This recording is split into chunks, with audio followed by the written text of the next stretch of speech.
quero é ser feliz, andar tranquilamente na favela onde eu nasci, e poder me orgulhar e ter a consciência que o pobre tem seu lugar. Eu só quero é ser feliz, andar tranquilamente na favela onde eu nasci, e poder me orgulhar e ter a consciência que o pobre tem seu lugar. Entendeu?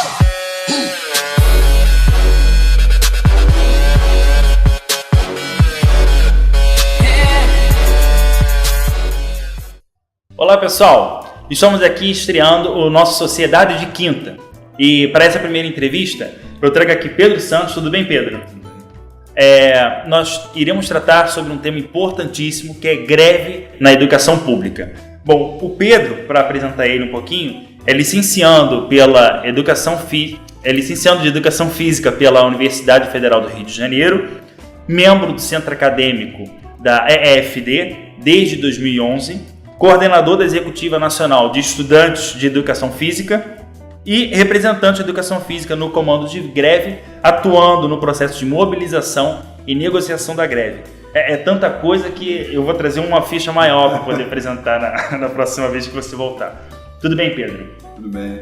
Pedro, eu trouxe aqui para começar, né, para a primeira cutucada, é Pátria Educadora. O que você pode comentar a respeito disso? Bom, Pátria Educadora é o slogan que o governo federal principalmente usou para essa gestão do governo, nesse segundo mandato Dilma, e não podia usar nome melhor para contradição em tudo que ele apresenta em suas propostas para a própria educação. Né? Infelizmente. Quando eu entrei na universidade, muito se falava dos cortes da educação naquele momento, no ano de 2011. Ah, Pedro, 3 bilhões foram cortados para a educação, olha que loucura. Esse 3 bilhões vai significar que a universidade vai ficar cada vez mais capenga, e a cada ano isso era reproduzido. Eu passei a falar isso para quem entrava na universidade: ó, gente, 3 bilhões, essa preocupação. E só no ano de 2015, que a gente se encontra agora, o corte já passa dos 10 bilhões, está se aproximando dos 13 bilhões até o final desse ano, que o orçamento é proporcional até o final do ano. Então, veja que momento para se chamar de Prata Educadora quando a gente corta 10 bilhões para a educação em todos os setores, né? Não só para as universidades, mas também para todas as escolas regulares. Então, é com muita preocupação que a gente olha o que o governo diz fazer pela educação e o que realmente acontece. Como aqui no Rio, várias escolas rurais estão sendo fechadas porque não tem orçamento, não tem dinheiro para continuar existindo, seja agora em várias universidades públicas, como Juiz de Fora, que fechou as portas no segundo semestre porque não tinha dinheiro para se manter aberta, como foi o caso da UFRJ no início do ano, que atrasaram-se as aulas porque não tinha dinheiro para pagar os terceirizados. Então, isso tudo é muito preocupante, quando principalmente quem é mais afetado por essas políticas são os estudantes. Lá na Educação Física, uma da nossa sala de aula é a piscina, e ela ficou fechada um ano porque não se tinha verbas. Bizarro. E vira e mexe, né? O país que também vai sediar as Olimpíadas, já sediou a Copa, tem a sua piscina verde mangue lá, que a gente ficou horrorizado, um foco de doença para nós mesmos, que frequentamos o prédio.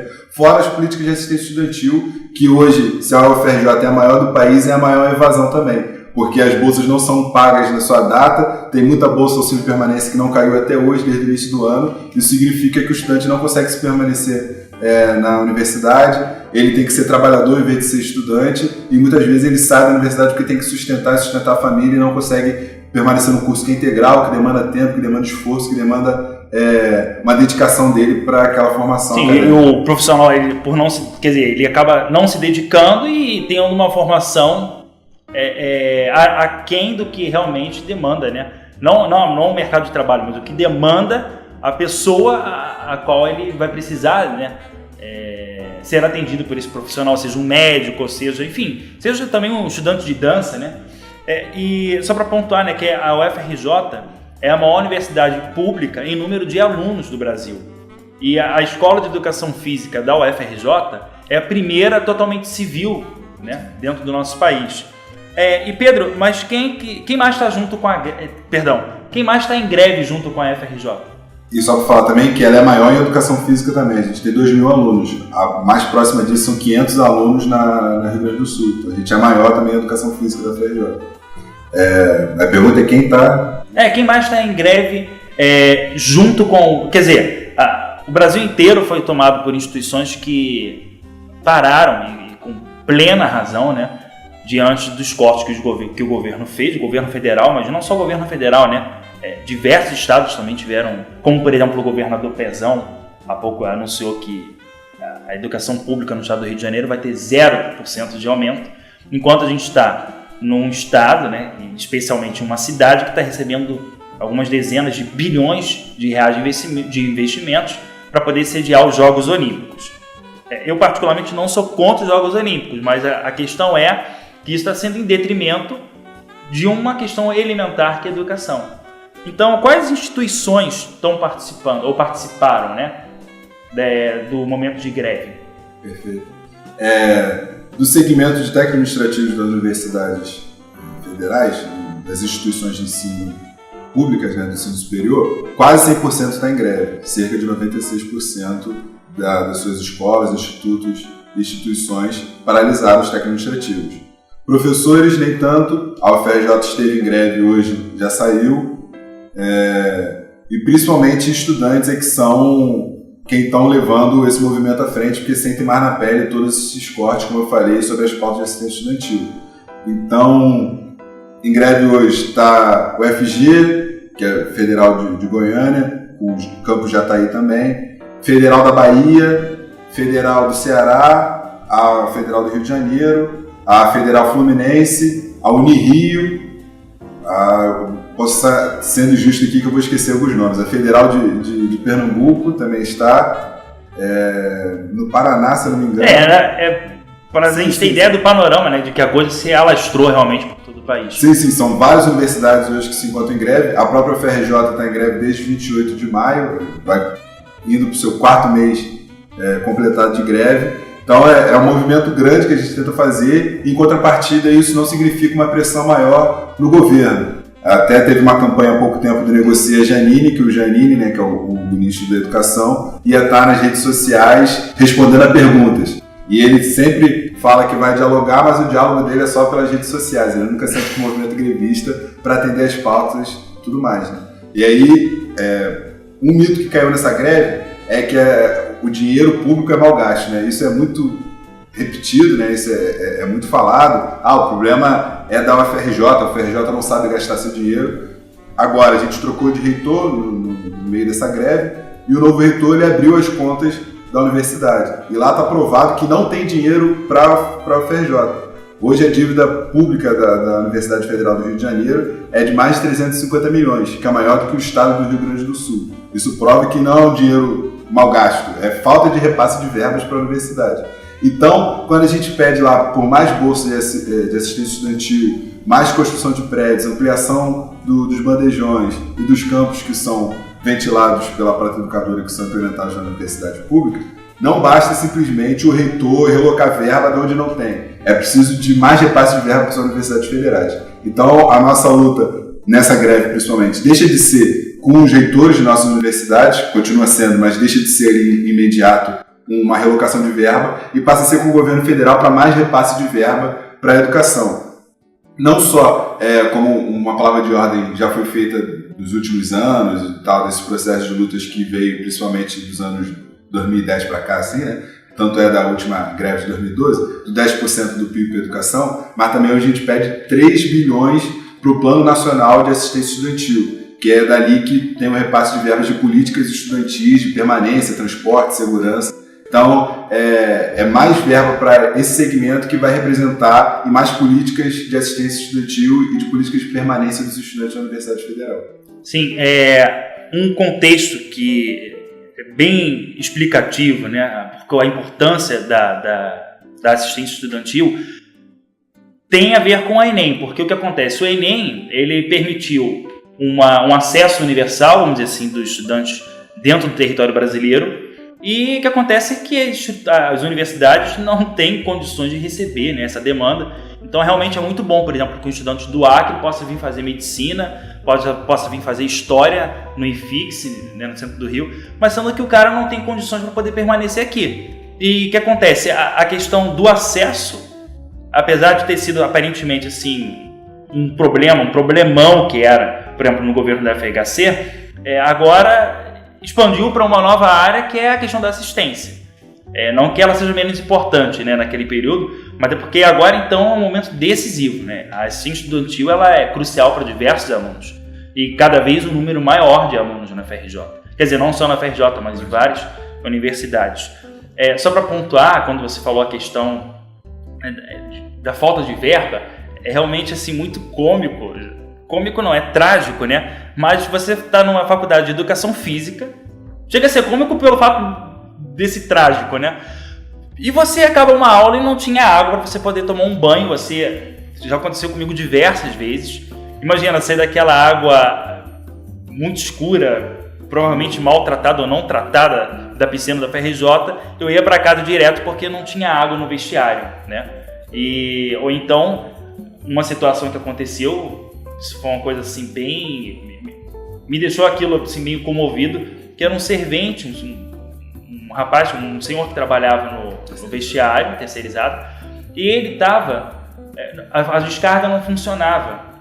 Então ele ia até a piscina, enchia um balde para jogar o balde com água na descarga, que os outros alunos provavelmente deixaram por lá, um presente ingrato, né?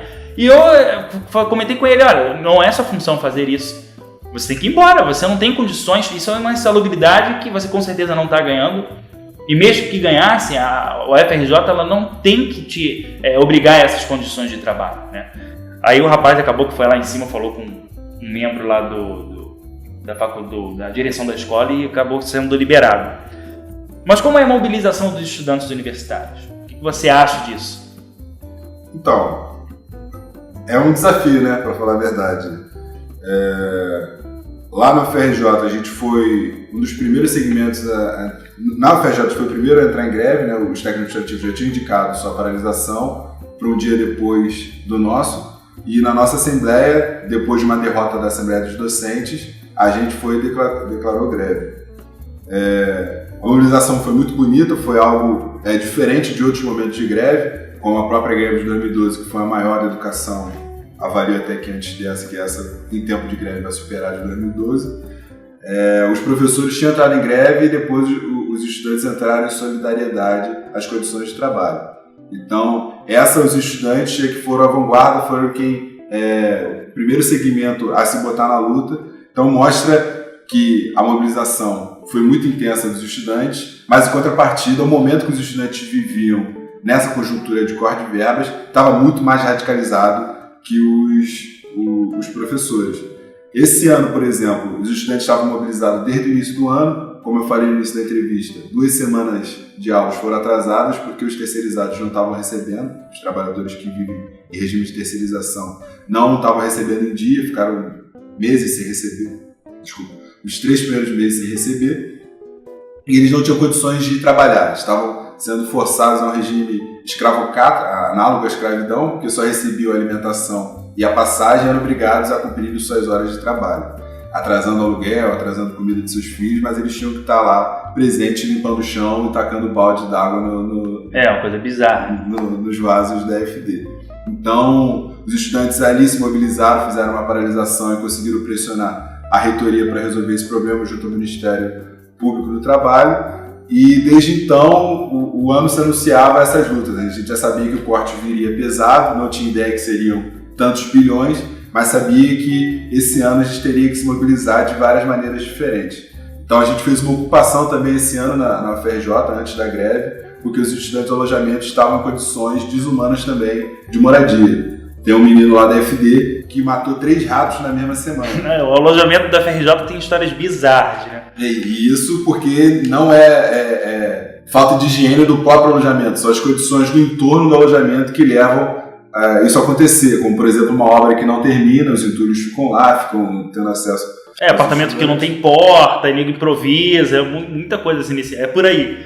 Isso, e falta vaga para todo mundo, então a galera ainda tenta dar um espaço do seu módulo de 2 metros por 1,5 para dividir com outra pessoa e tudo mais, então são várias condições desumanas que são vividas no alojamento. Então a gente fez uma ocupação de reitoria em março, abril, se eu não me engano, e depois disso a gente saiu da ocupação para se concentrar na greve que se anunciava, que estava sendo construída para culminar nesse momento de agora. Então, uma mobilização muito vitoriosa, mas foi fruto também de todo esse cenário bizarro da Pátria Educadora, como a gente mesmo já comentou aqui no início dessa entrevista. Alguém quando colocou Pátria Educadora estava chapado, não estava puro, porque é uma coisa muito bizarra colocar Pátria Educadora.